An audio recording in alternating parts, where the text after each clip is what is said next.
Right, hello there. Just double checking everything's working as per usual. Because shenanigans.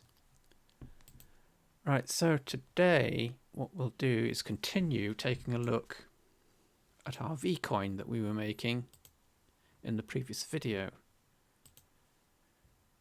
Because once we've got the basic things set up, the basic coin set up, you can obviously do, and I've done this offline, just created some graphics that we can apply to the image. And to do that, one thing we forgot to go over yesterday, or the previous video, was that once you've got your, so that's our high res. So all we're doing is creating, because this is for a derivable product, so all we're doing is creating a coin blank. So there are no details other than the basics that you might expect for a coin. Whoops, let's pause that.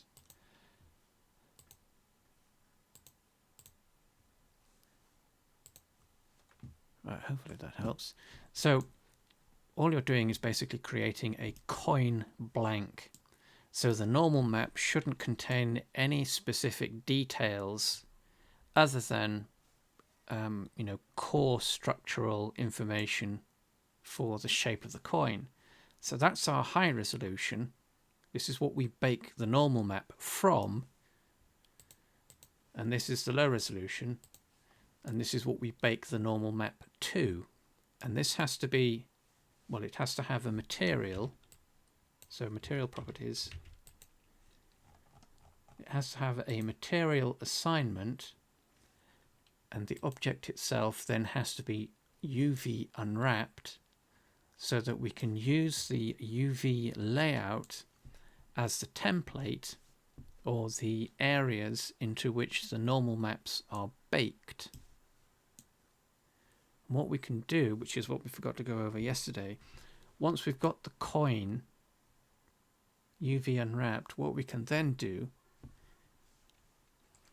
using UV editing, we can then save the UV map, export UV layout. So UV, whoops, and we can then, so right location, VCOIN brackets UV. So I did this yesterday, but we didn't, I did this yesterday offline, but didn't go over it yesterday in the stream, I don't think. VCOIN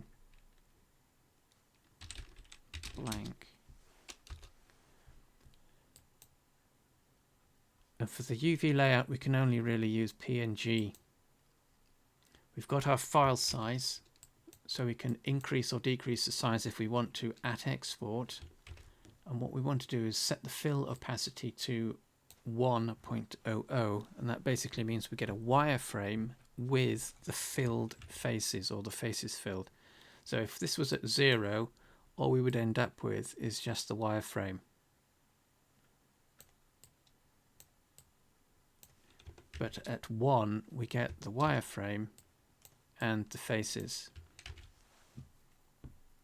So we can export that. So file location, that's all right. File name, that's all right.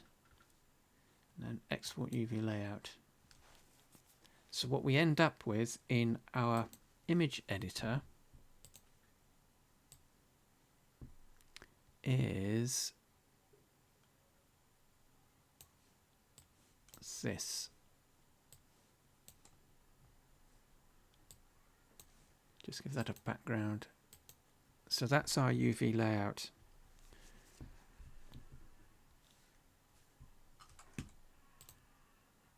So what we can do with this, so let's have a quick look at our assets. So yesterday, or in the previous video, what we created was, so that's the normal map, the coin blank that we needed.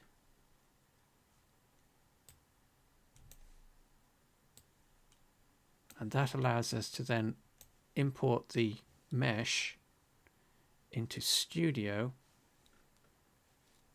which hopefully this doesn't crash the computer.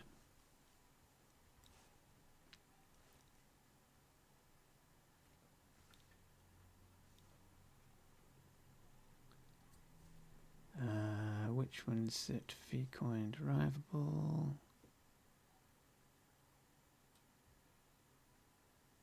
Did a couple of these offline just to test the.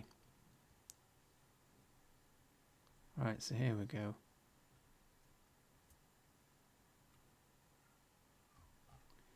So that was our coin blank. That was our original coin blank. So with the normal map that we've got,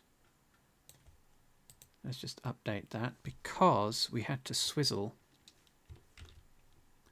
the color orientation. So if we look at the colors of this normal map, this is the one that we originally created. It's the purpley blue colors are towards the top and the greenish colors are towards the bottom. But for IMVU, it needs to be the other way around. So to do that, let's get the original up if it's still around.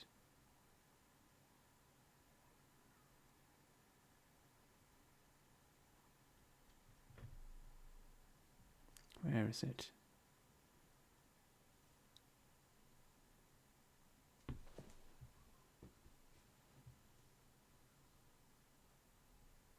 Too many assets.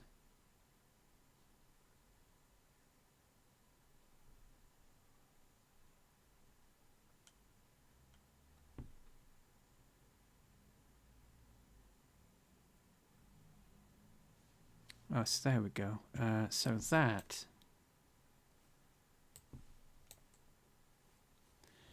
that's what comes out of Blender by default. So Blender has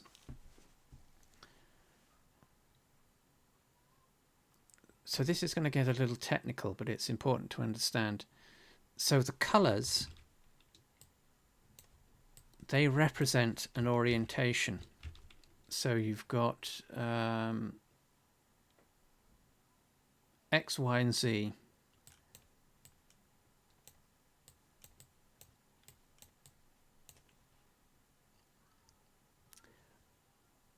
Blender's default is essentially this, for example. So if we use this as Blender's default example, IMVU is expecting it'll be this way around.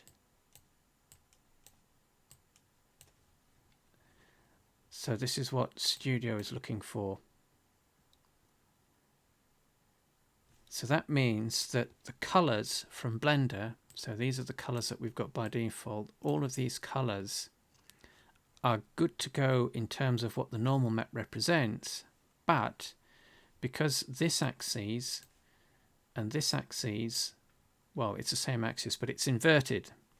So that basically means that a particular aspect of the normal map is inverted. So where it shows highlights, it should be showing shadows and vice versa.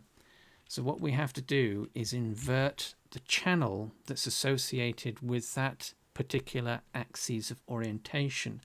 And typically, it's going to be the green channel. So in your photo or image editor, you will have a way to display the individual channels that make up the RGB of your image. So that's red, green, blue. So red channel, and we can see that we've got light and dark. That represents an orientation. We've got green, that represents an orientation. And then we've got blue, which generally isn't used, but we do get an orientation from this as well, but it's a slightly different one. So we select the green channel, and then whatever image editor you are using, there will be a way to invert that. And in this particular application, I won't mention its name because they're not very good at a company anymore. Transform, invert, and it inverts the colors or the tonal values, and what that does is it inverts the colors of the normal map when we're looking at the RGB. So if you don't want to fiddle around with the bake settings in Blender, so let's go into, yes, we are in bake settings. So in Blender we do the same thing using Swizzle, and it's going to be the green channel. So to do this in Blender so that we get normal maps baked correctly at source, what we would do, click on the drop down and select the correct inverted axes, which is -y. And when we bake the normal map, let's get that back in. So we've got the high, select the low, so we've got both objects selected at the same time. Just going into edit mode so that we can see the normal map as it's baked over the UV map, and then we just bake, and we should see that the colors invert. So that's what IMVU is looking for, but the default for Blender has the axes all set on the positive, which swaps the colors around. So you can fix that either in Blender or in your editor of choice by swapping the channels around. But that gives us our coin blank. So we'll just go through the process of importing all of that again. So get rid of that. So create accessory glasses, derive. So that's what we're replacing, the shades. So hamburger, edit, import, browse to the file, and I think it was number 4. Oh no, number 6. Where has it gone? There it is, number 6. Open. We'll get the importer. It's showing us what it's found in the file. Set up FBX. Change scale. If we're using the starter files, the scale is always going to be not minus, 0.01. Select the right armature, and as explained in the previous video, we generally want 2 bones, 1 mesh, because we're wanting the setup that has an actual skeleton object being recognized rather than what the FBX is recognizing. So not yesterday, in the previous video we were talking about how FBX, it has its own hierarchy. So the FBX sits at the top of the hierarchy, and then all the other objects sit below it. That's a bone, that's a bone, and that's a bone. But for IMVU, we want attachment, because we only need the bones that are in the actual armature, and then the mesh, which is parented to the armature. So always go with attachment root, 2 bones, 1 mesh. It's got our mesh, next. It's got our material, that's okay, next. No animation in this because we've just done the blank coin. Review, and then import.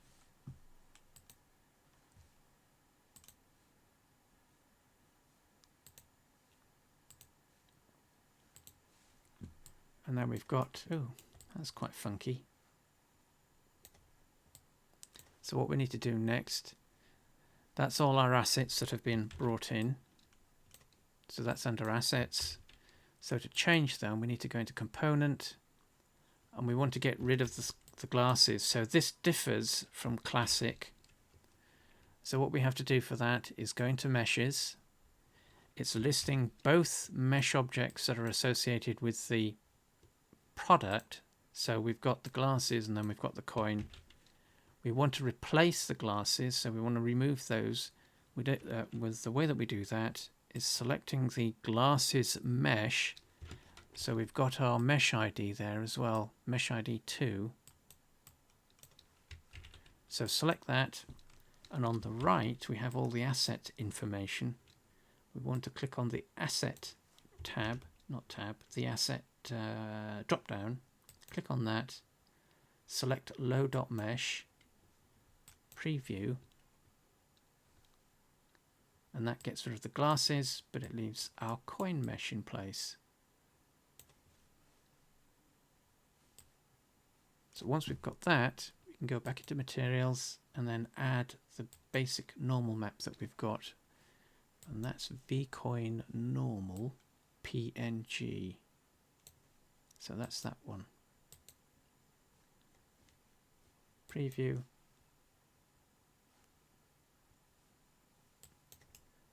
Now we should see the normal map effect, which is adding these details that we can see around the edge. So let's just put a blank image on that.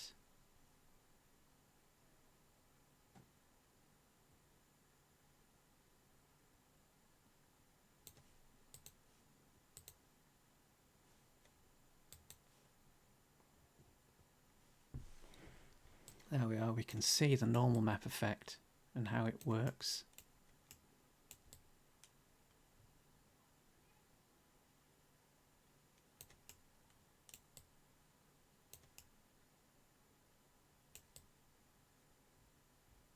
Whoops.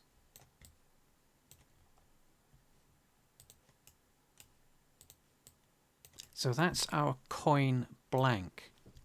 So for a derivable product, all we've done then is created a low resolution version, high resolution version to bake the coin blank. We've saved all the assets, so we've saved the UV map. We've also saved the baked image once that's been baked. So let's just do a quick recap. So we're just going to rebake that with the correction in place. Do that again so we can see what it's doing. It's baked the image, so now we can save that. So image. So whenever something has been changed and the image editor, so this is the UV image editor on the left here, and then obviously we've got the 3D view on the right. This little star asterisk appears appended to the image menu. That indicates that there's something different about what's gone on in the editor, that there's something to be saved there. So click on image, save as, and then we can save the image as we did with the UV map. And for normal maps, you want to save using a lossless format. So that's Targa Raw, BMP, bitmap, or TIFF. If you use PNG, lower the compression to 0 so there's no compression, because we want the normal map to be compression or artifact free. So sometimes compressing the image can introduce artifacts into the image that we want to try and avoid. So we can then just save this. Let's just call this bake 2. Going to save this as Targa Raw. Oh, we've already got a bake 2, so let's go bake 3. And that's saved. That then means we can export the FBX, which we did previous video, and we can use those assets as we just did with Studio to assemble the basic product. So what we can do now, using this as our blank,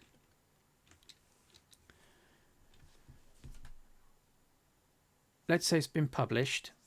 So you assemble the product, save it in Studio, and you publish it. So you're going to need to go into the Info tab, create your icon. So let's just use the one I created the other day, just for the sake of doing it. Change the name, So let's coin this VCOIN derivable. Go through the process. So clothing, can't change that. GAAP accessory. So you can change the category. Stick with accessories for this. Compatibility. As this is something that's just associated with the head bone of the avatar, we can actually add 80, which is the female, comma 191, which is the male avatar. So this is now compatible with both avatars. And then what else do we need to do? Profit. So whatever the profit you want to be, let's go with 1,000,000 coins. Oh, that's too much. Oh dear. Let's just go with 100 then. Keywords, if you want to add them. Derivable, yes. Searchable, yes. Display only, no. Allow inclusion in third-party bundles, so you can disable that as if this is a derivable product. Save the project, well, preview it. Save the project and then submit. And that submits it to the product, to the catalog. So, once you've got all that sorted out, from a deriver's point of view, what you're going to do, well, actually two things first. So from a creator's point of view, what you want to be providing for derivers is the normal map and the UV map at a minimum, but you may also have, where did I put it?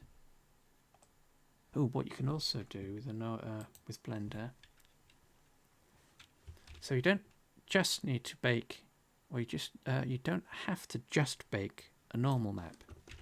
What we can also do is, whilst we've got a high res and a low res, we can also bake. We can also bake ambient occlusion. So if we select that, let's have a look at what image that creates in the editor. So same settings as before, just click the bake button. And what that does, don't know how clearly this is going to come across in the video, but it's baked ambient occlusion. So we've got some tonal differences inside our coin. And we can use this as a template for creating. Oh, let's fix this iffiness. Let's try expansion. Do that again. Might have to fiddle with the baking process to get rid of some of these artifacts that occur just because of the differences and similarity between the high res and low res mesh. As we discussed in the previous video, you've got to be careful about coplanar surfaces. So this distance isn't so much of a problem as essentially there being no distance between the surfaces. So if they occupy the same plane, which causes this weird graphical issue, it basically means the two surfaces for the high and the low res mesh are in the same position, and that can cause problems when we bake either, well, it's bake any map actually, so it doesn't really matter what you're baking. It generally causes problems for all of them, but it'll cause artifacts in the map that's baked. Probably not going to do it now. Yeah, so there we go. It causes some issues depending on the map type. So you might have to tweak either extrusion or max ray distance.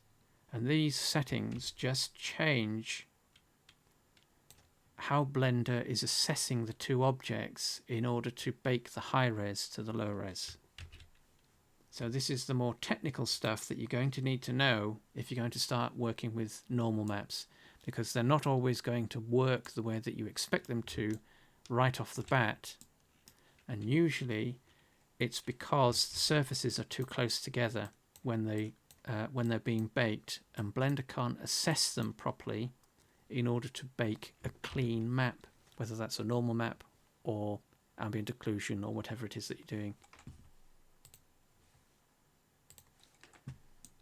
Right, so what we can do with that, same thing again, we can save this. Let's just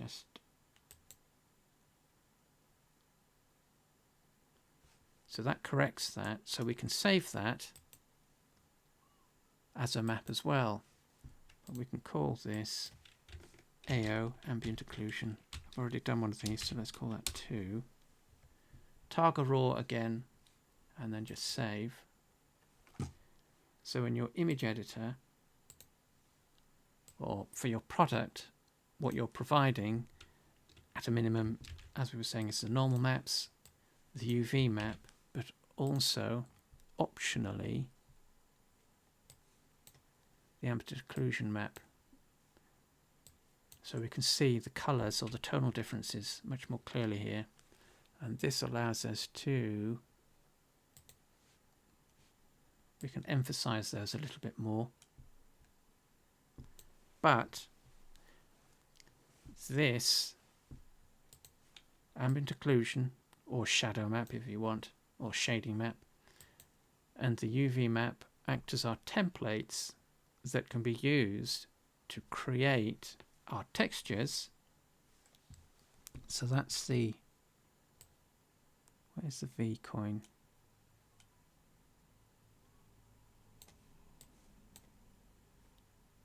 To create our texture. But more interestingly, from a deriver's point of view, what these allow us to do is, where's it gone?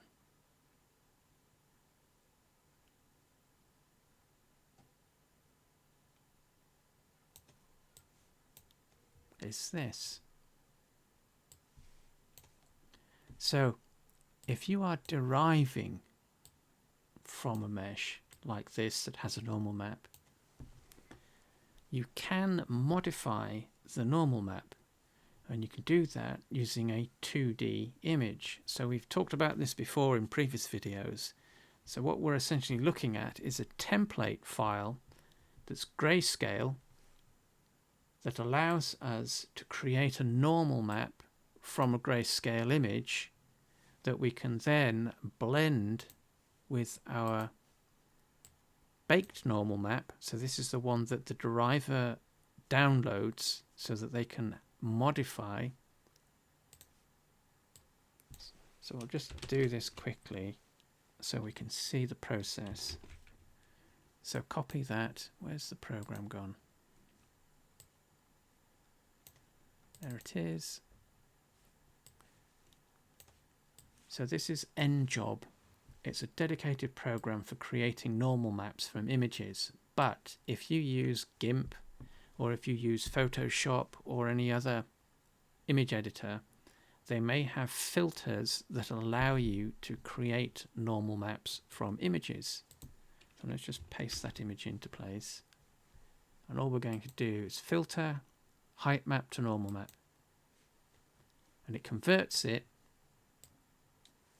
into a normal map based on the tonal values that are included in the image. So black is depth, white is height.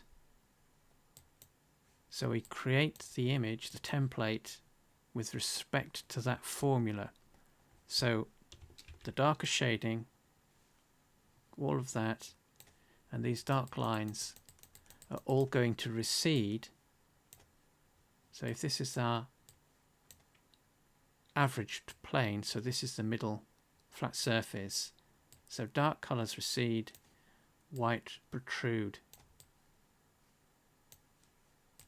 So black, white. Because what we can do with that, now that we've got one, is copy that. Yoink. That's our normal map. That's what's been downloaded. We can paste that creation over the top. Let's just center this. is it? Object, arrange, align and distribute, center, center. Just double check, yep. And then for normal maps, what we want to do then is a blend.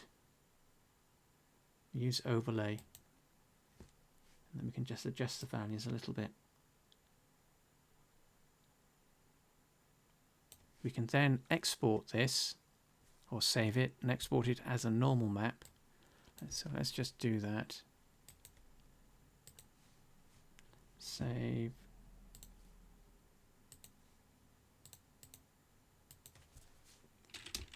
Call this temp. Flatten, or whatever the process needed, process that's needed for the app that you are using. Save as PNG for normal maps. Save.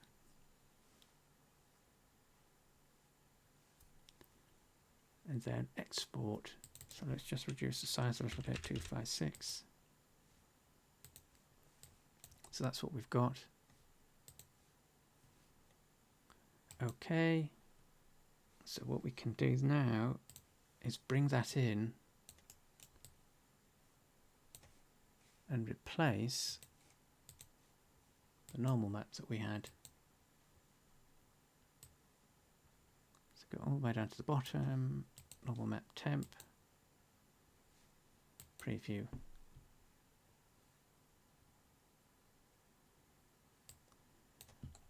And we can just about see it. So we've got a V appearing on the coin.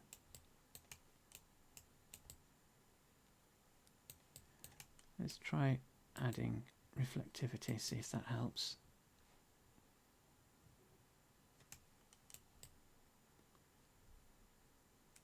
So there we can see we've got the V shape or the V letter, and we've got a knurled or gnarled coin edge.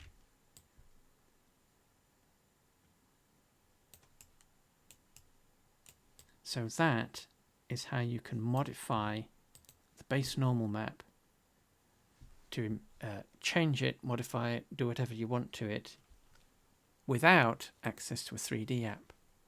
Just use an image. So what we can do, what we'll do then is we'll actually go through the process of creating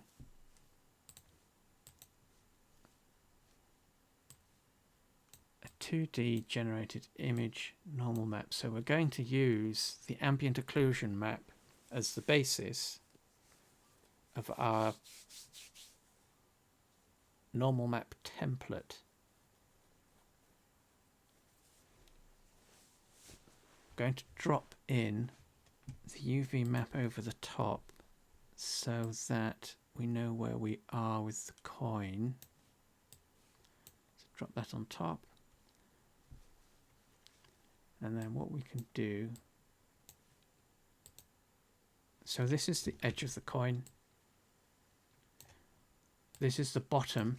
So we split the UV map at the bottom of the coin, which is not generally going to be seen or too easily seen. So we're hiding any artifacts or not errors, but we'll show in terms of the, where's it gone?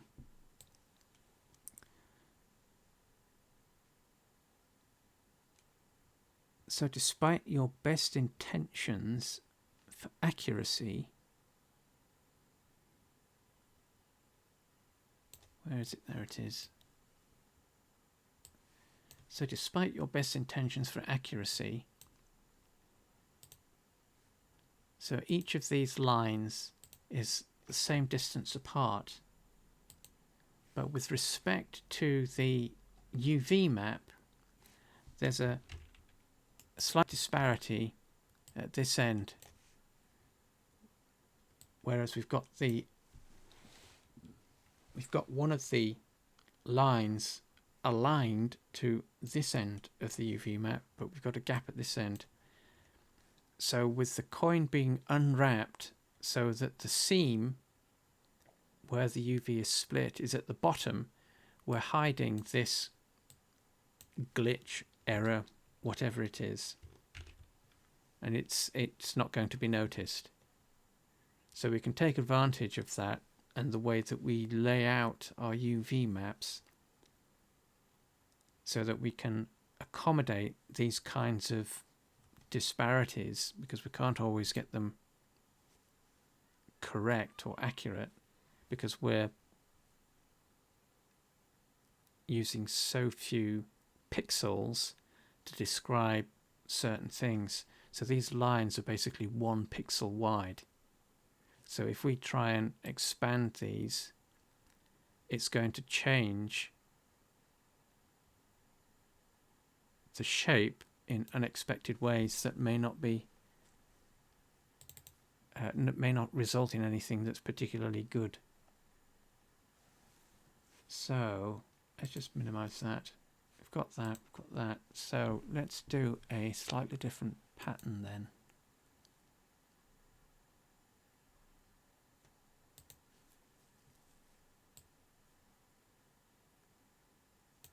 What we need to do actually is draw out a square.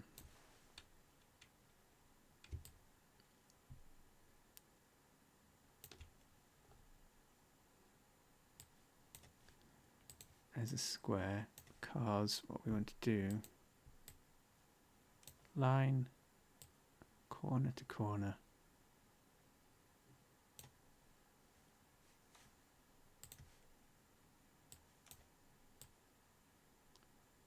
So we're just going to do a crosshatch.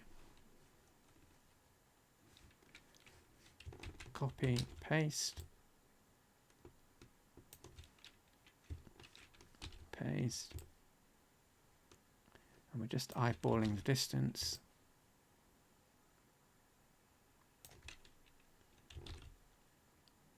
Just do a couple of them. Flip that.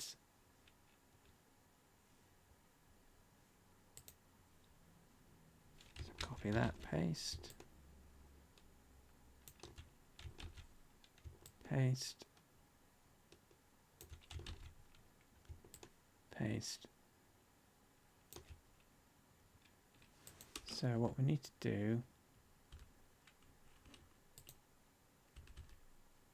so how you do this, you may have a filter that allows you to do this by, well, automatically. So once you've got a section, copy all of those, duplicate, combine into a single object that we can then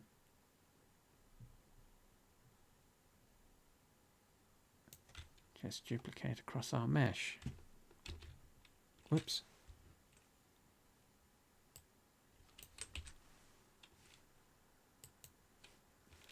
Copy paste.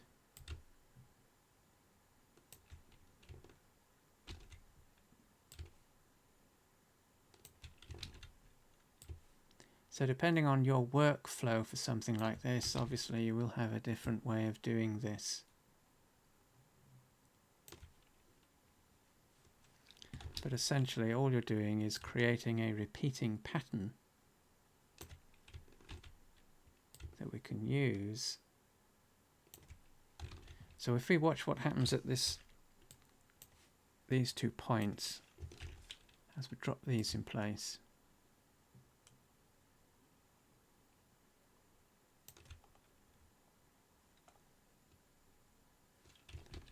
Paste.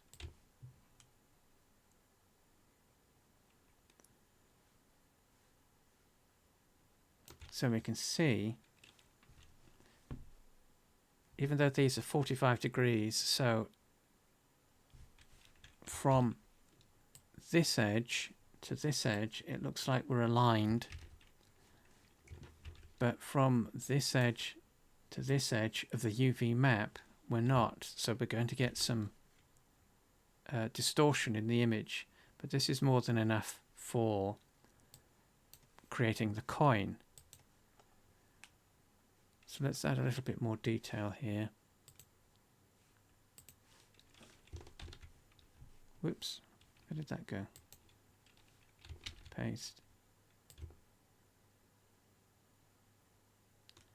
Let's make this a small nulled pattern.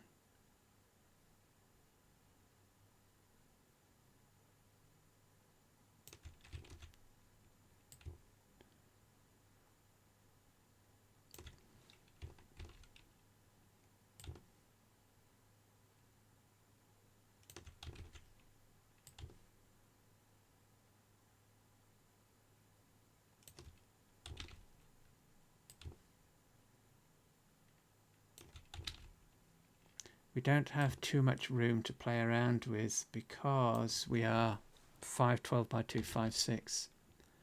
So our lines are basically just a single pixel wide.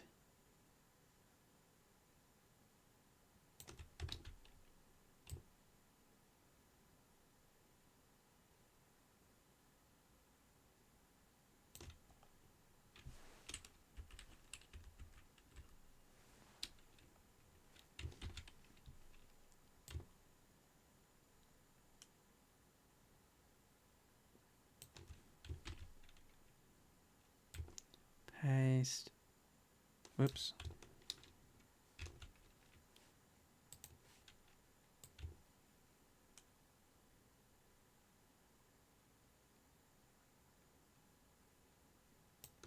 So that is going to be our nulled. So let's get rid of the...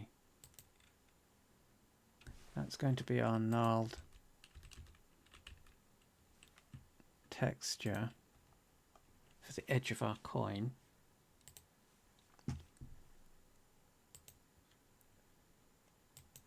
Line. Let's go with one. Where's that square come from? Oh, that's what we did to get our 45. Hide that.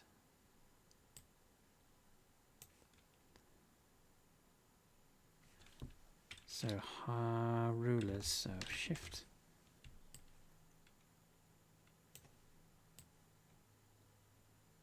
Rulers. Don't need to snap. Whoops, that's the wrong one.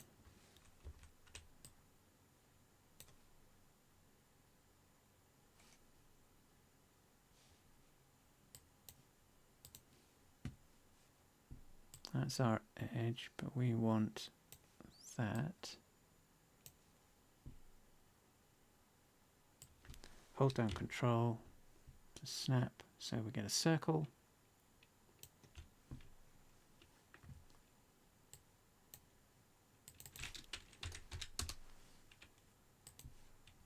Copy that, copy, paste over to the other side. And our UVs aren't exact duplicates of one another, so we've got a little gap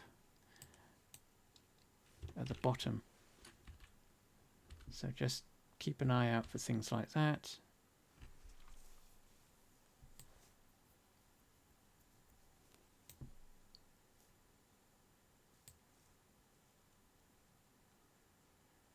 So if you wanted, let's do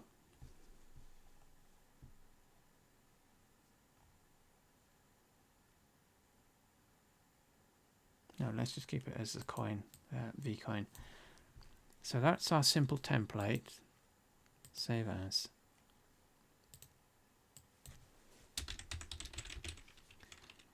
Whoops.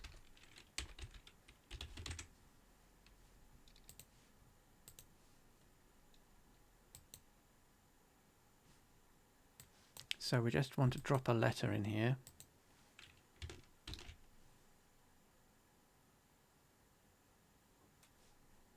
Change the font to whatever you want, or construct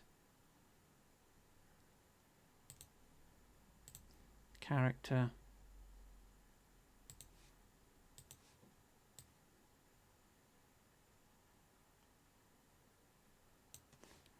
Let's just invert that.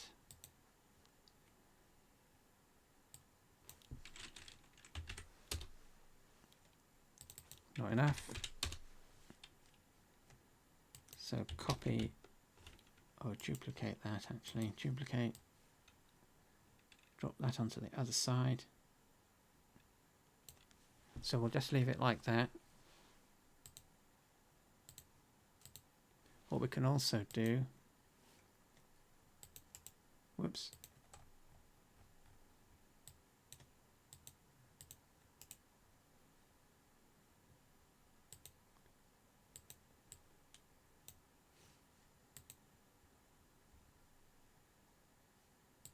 Gaussian blur, that's too much, just a little bit.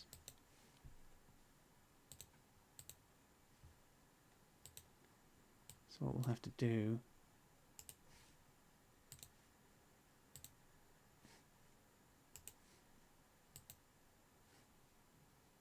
whoops,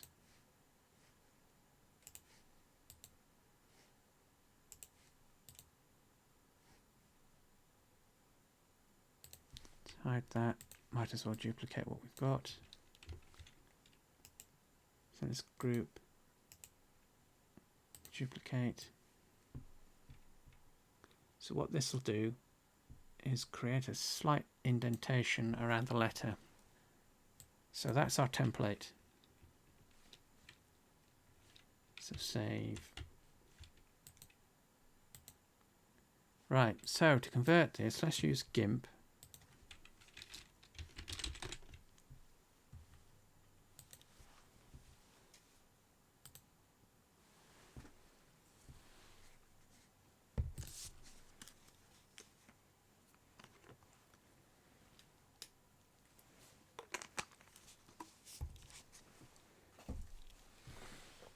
But it'll be the same for Photoshop, etc. So there's GIMP. Oh, started on the wrong computer, wrong screen.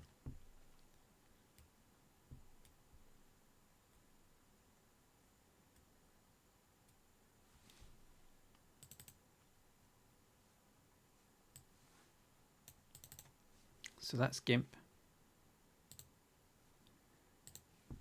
So let's just flatten this. Flatten. Going to copy. Just paste that into GIMP.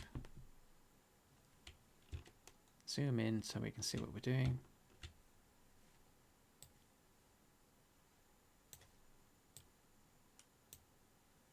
And all we need to do for this when we're using GIMP, so we're going to convert this, remembering that lighter colors equal height, darker colors are depth.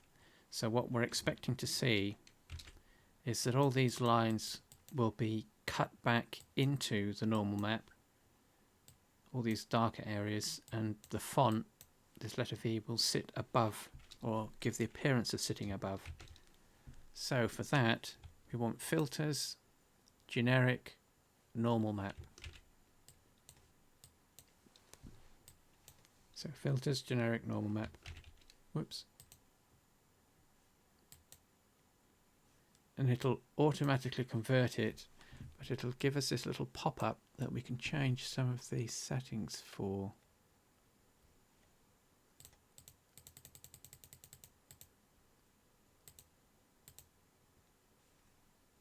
Let's change the scale so that it's not quite as harsh.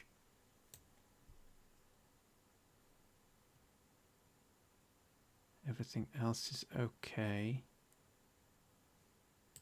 And then we can OK that.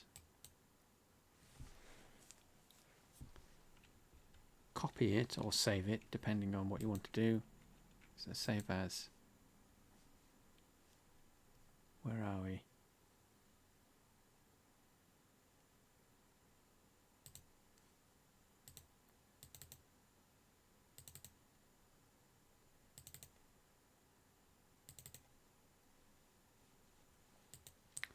So we'll call this VCOIN normal overlay.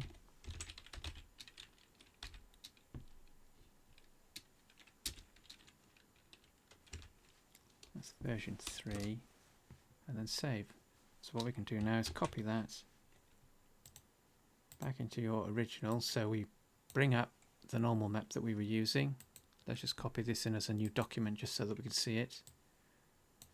So we may have to flip the channels for this like we did previously. So green, again. Transform, invert. So depending on your application will depend on how you actually do this, what settings are available for you to do this. But essentially all image editors, well, the more competent or complex image editors will have the ability to first expose all your individual channels and then edit them or modify them so that you can flip them or invert them. So once we've done that, we can then copy that, paste, whoops, go back into object. Now we should be able to do it, copy, there we go. Overlay, so there we can see the V over the top of our original normal map that was provided by the creator, inverted commas. We've got our gnarled surface. So what we can do with this now is save.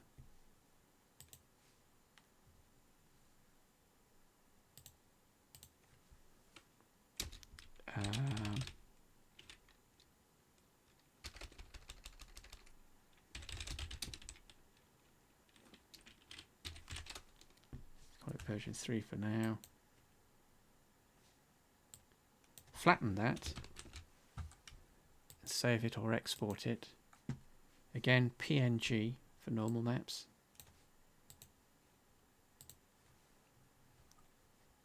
Save. Let's reduce the size a little bit, 256, because it doesn't need to be quite so big. Might lose a little bit of the detail, so be aware of that. Okay. And then what we can do is load that over the top of our coin. So that's what we've got. So let's replace that. Normal version 3. See what that looks like. So there's our normal map with the gnarled edges. And we can just about make out the letter V. So what we can do to clarify that is we can use this as our shininess, but with a little bit of tweaking.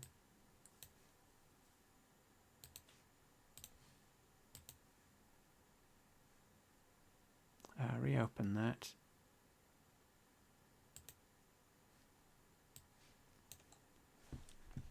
Drop in a copy of the ambient occlusion wherever that's gone.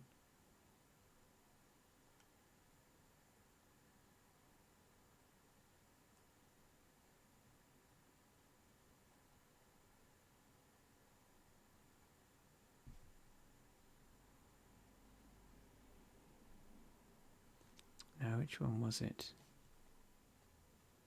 Was that one?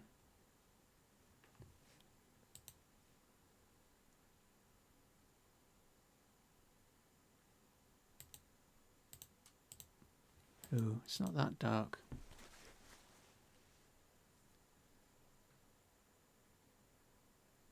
So let's adjust that.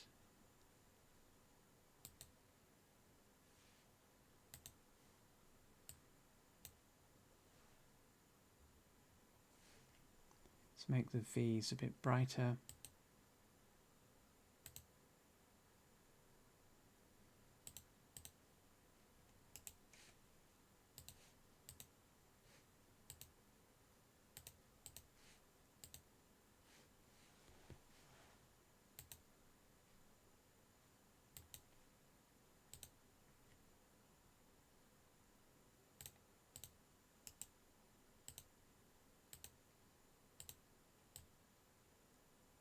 Whoops. There we go. Save this as our shininess map.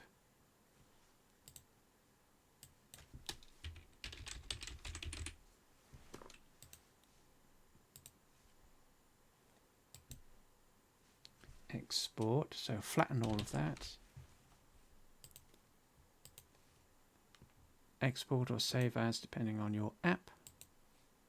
We can use JPEG for this or PNG, it doesn't really matter, because any compression artifacts that are introduced using a JPEG for your shininess aren't really as important as trying to avoid them for your normal map.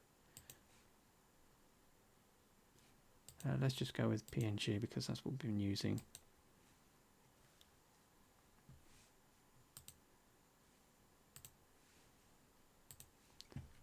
Make that smaller, 256. Okay. So, loading, where's the coin gone? Oh, there it is. So load in our shininess. So there it is. Preview. So there is our shiny coin, which we still can't quite. So what we can do is yoink that all the way up, 50.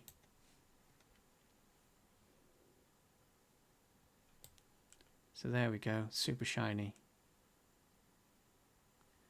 But that allows us to see the effect that's created by the image-based normal map. So as a creator, when you are making your derivables, you want to keep all of this in mind. So rather than actually creating the coin with the V and all the bits and pieces in it, all you need to do is create a blank that can be used. Where is it? That can be used to create a modified normal map that's converted from a 2D image, because they don't need to be all that complicated.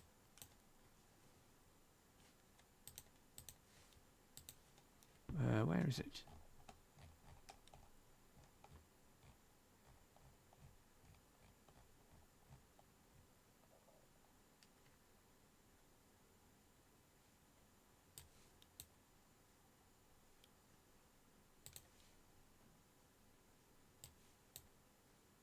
There we go. So that's the version that's created for derivation. That's the blank. Don't need any more details than maybe the basic shape of the coin in terms of the core features of it, just the edge detailing, and that's it. Because that then allows people to create their own image-based normal maps that can be blended with the underlying normal map to modify the end result. So we end up with detailing. And you're not then having the driver's product or the driver's image, whatever they introduce into the normal map, fighting with whatever you as the creator originally created for your, well, in this case it's a coin.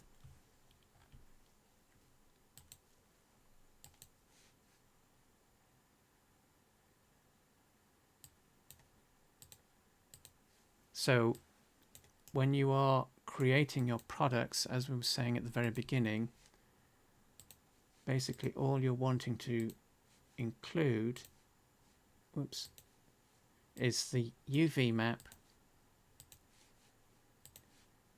What's that? Oh, that's that old one. We don't want that. It's the UV map.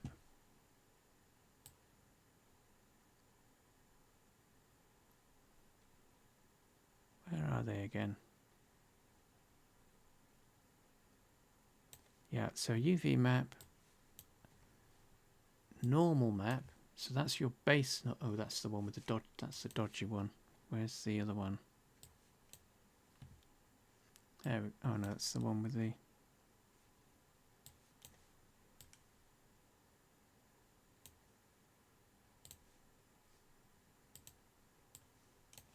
Yes, the normal map, we have to just flip the channel on this again. So keep this in mind as well for your assets that you're providing for derivation. Make sure that the orientation of the RGB channels are the right way up for IMVU. So you're providing the wireframe texture map, the normal map, and optionally a shadow map. This is actually an ambient occlusion map. And they're all just essentially blank. There's no detailing in them other than just the core shape of the coin. And that allows then for derivers to create too many assets.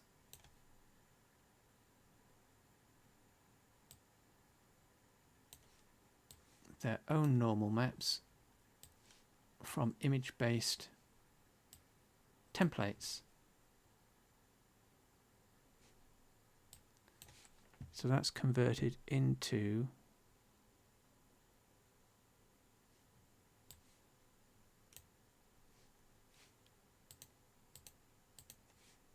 whoops, why is that grey?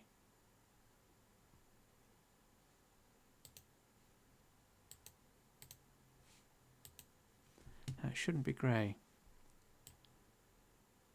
Have we still got... Right, so end job. No, we used GIMP for that, didn't we? So GIMP, copy. That shouldn't be grey. Not quite sure why it is. New from clipboard. Let's do this again. Invert the channel.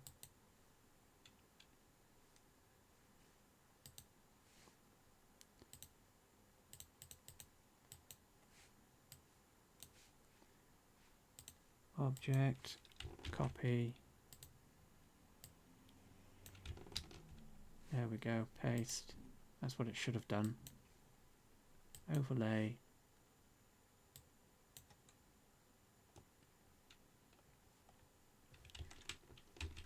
Save. So it looks like the normal map might have goofed up a little bit. So save as. Let's just re-export this.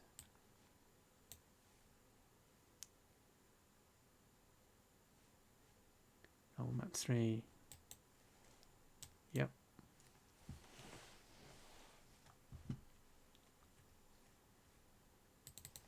Resize. Again, keep an eye out for the loss of detail. So you might have to overcompensate. So this is one of the things with normal maps as well, is that whilst you are working with them at relatively large files, if you start at large file sizes, when you scale them down, you will lose detail. So you may have to overcompensate at the larger scale so that when you scale them down, you don't lose as much detail, or the detail that you're trying to represent isn't as, it doesn't disappear. So let's bring this version in. Add image. Number 3. It'll ask us to replace. Yes, we do.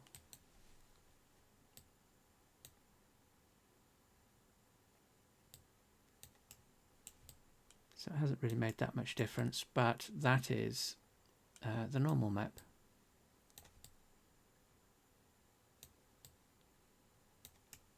So of course, once you've got all of that sorted out, you're then creating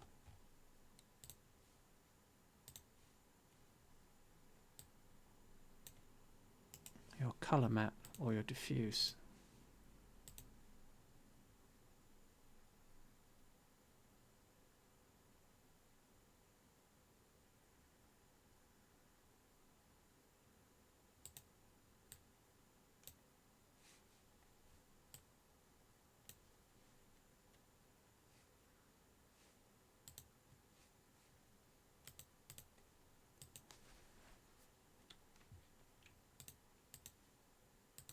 Let's save the layered file.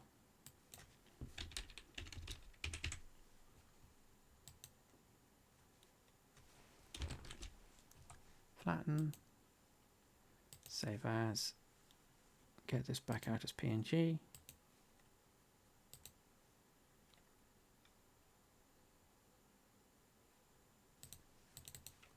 Rescale.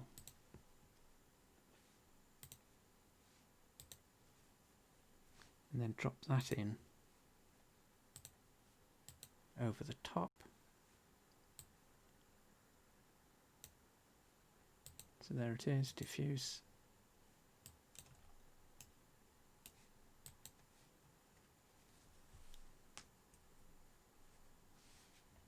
And there is our coin.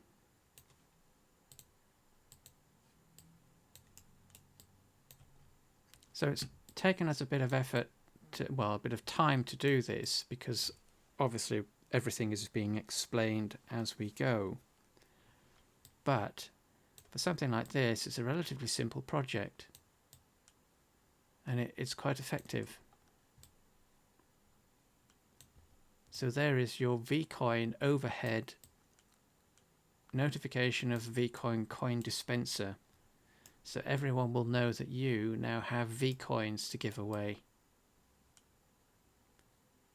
And that one's for the head. It's attached to the head bone. So that's the accessory. So yesterday as well, not yesterday, yes, yesterday, or in the previous video, we also looked at, so that is modifying the normal maps using images. And that can be done relatively easily if you provide normal maps that are just blank. So you don't want any details in these. So as the creator, just do that. So one of the things also that we looked at yesterday, so we can close that, we don't need it. We don't need that. One of the other things was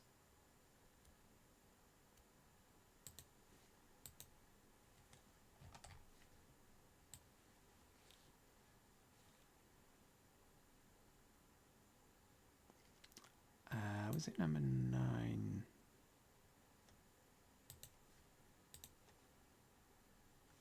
Yes, so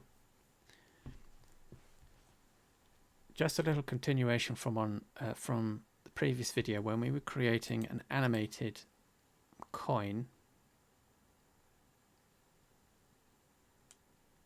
So this is the one that was updated offline. Let's just double check the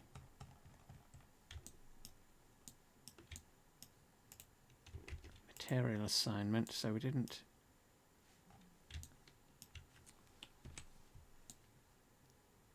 All right, it's using the old normal map. Okay, that's all right. So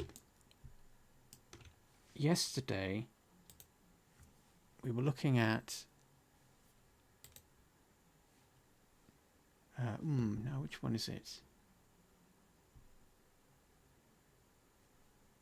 I think it's that one.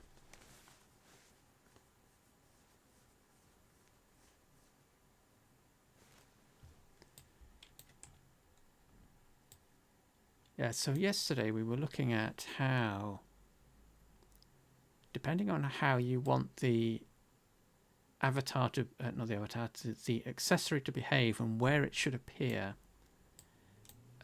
depending on what you want, how you set the coin up in Blender will differ slightly. So we've got this attached to the avatar's head.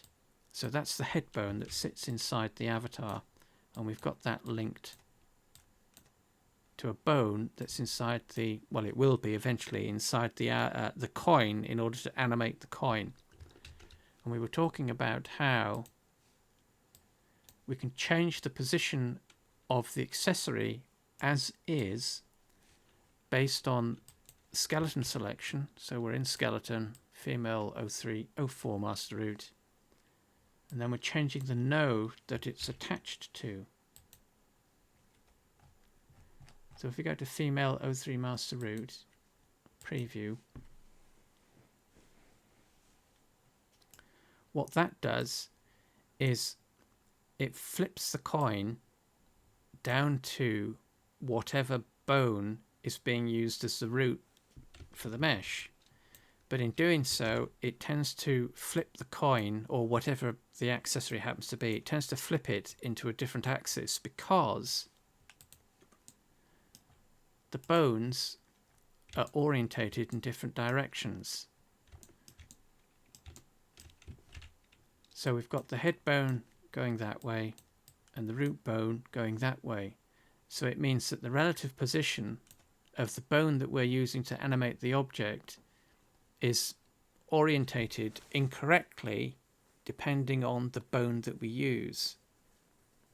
So if we want to have the coin hovering above the avatar's head without being influenced by the avatar itself, we actually have to set up the coin so that the skeleton is based on the root armature. So when we, if we take a quick look at the current setup, let's hide the head.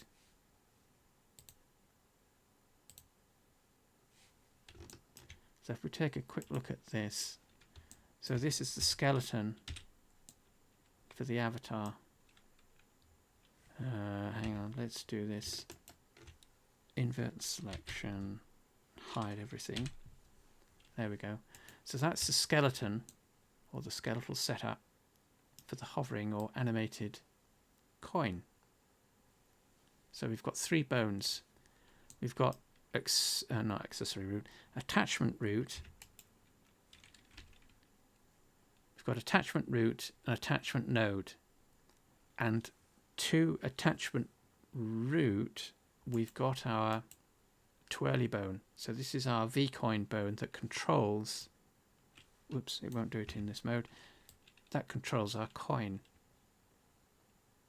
So if we want this coin to hover above the avatar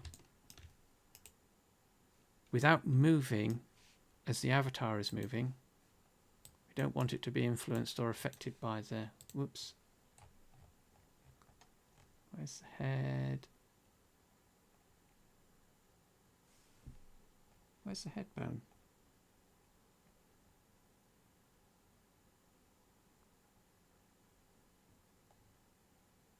Oh, there it is.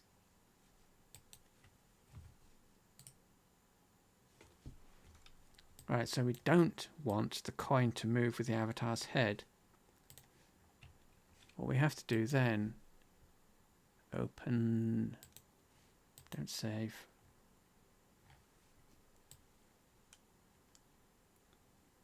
Where is it? There it is, number 10. We have the same setup. So we've got our accessory root, and then we've got our coin control bone, but that's now part of female 03 master root. So that now spins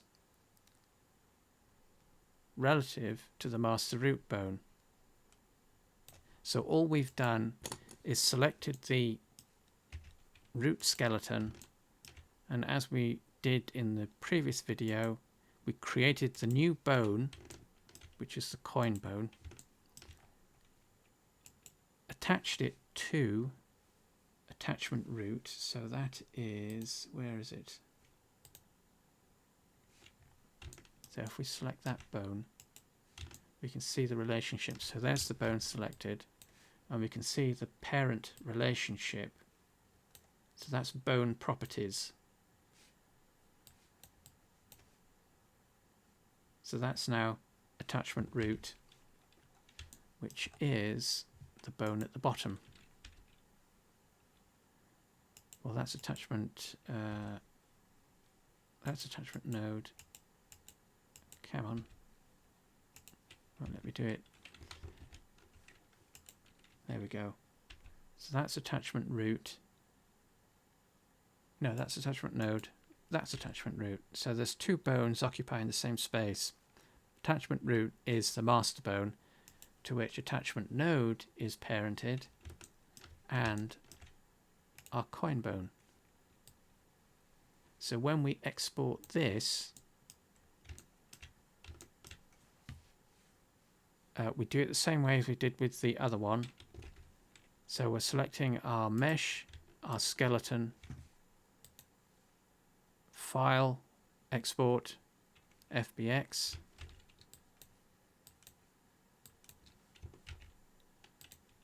Same settings, so selected objects, everything else is okay. Geometry, that's all right. Armature, always disable add leaf bones, and we want animation, so again, we're disabling NLA strips and force start end keying. And then we save the file, so export FBX. Won't do that because I've already done it. And then for the assembly, so let's go through the assembly process. So derive new product, so create glasses, derive,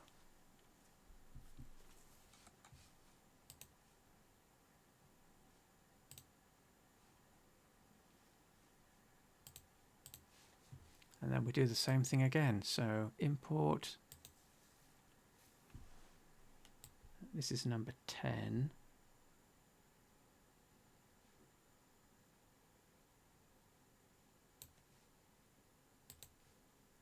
Open. So it's going to go through the process again, and because we've got an animation associated with the file, this file, it's picked up the animation. So this is just a preview of the contents of the file. Setup FBX, scale 0.01 as always. And again, similarly, we've now got 3 bones, 1 mesh, because we actually added a bone to the skeleton. But it's still attachment root. So the skeleton's actually got 3 bones in it now, which we can see here in the outliner. So we can inspect the skeleton. Master, child, child. So that's parent, child, child.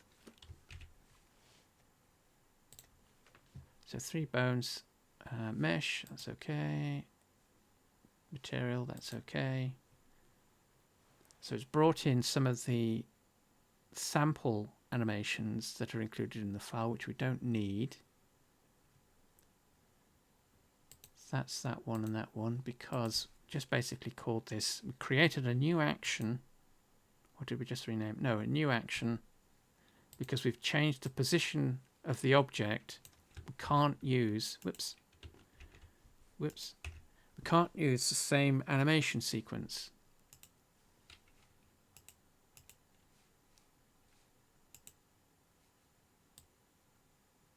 It has to be a different sequence.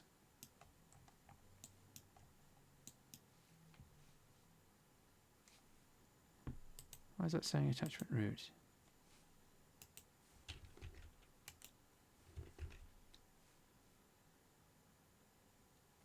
Whoops. Oh, there we go.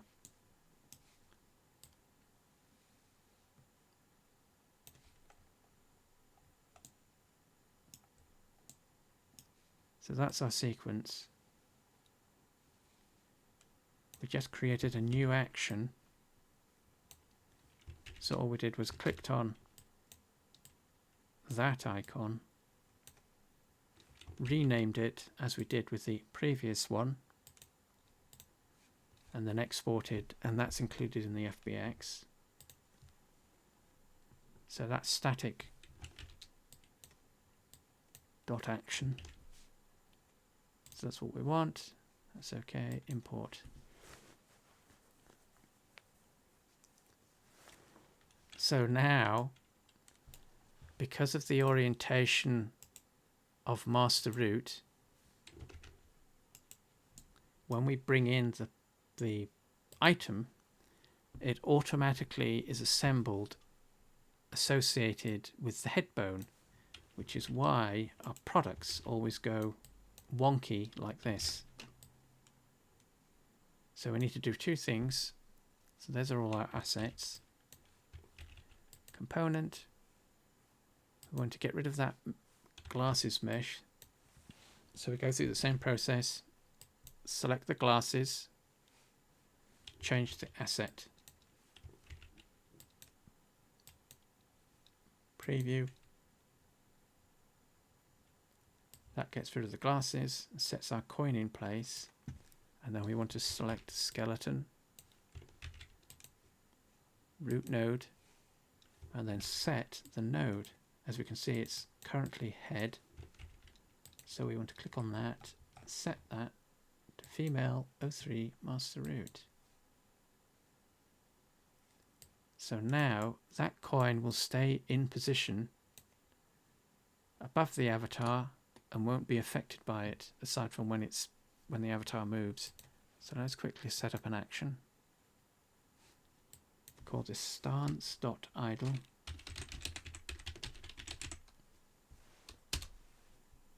Ensembles. So that's our asset. So frame range for this 60 to 180, I think it was. Infinitely loop. Place, that's all right. Apply.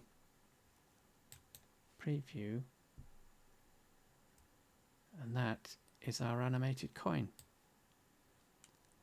And it'll continue to animate by default whilst the avatar does whatever it does underneath. So you can't always export your accessory, attach it to the head, and then move it to the arm or the hand bones and have it, or expect it to still remain at the top there. So in Blender you would have to compensate for the position of the bones.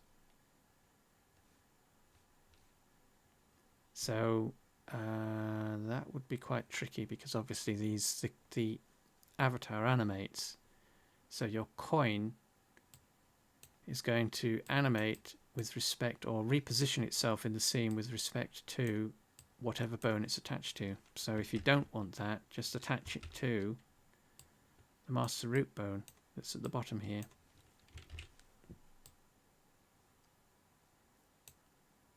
So that is part 2 of the animated accessory and how you should set them up if you're going to use normal maps for IMVU Studio, especially if you're going to make them derivable.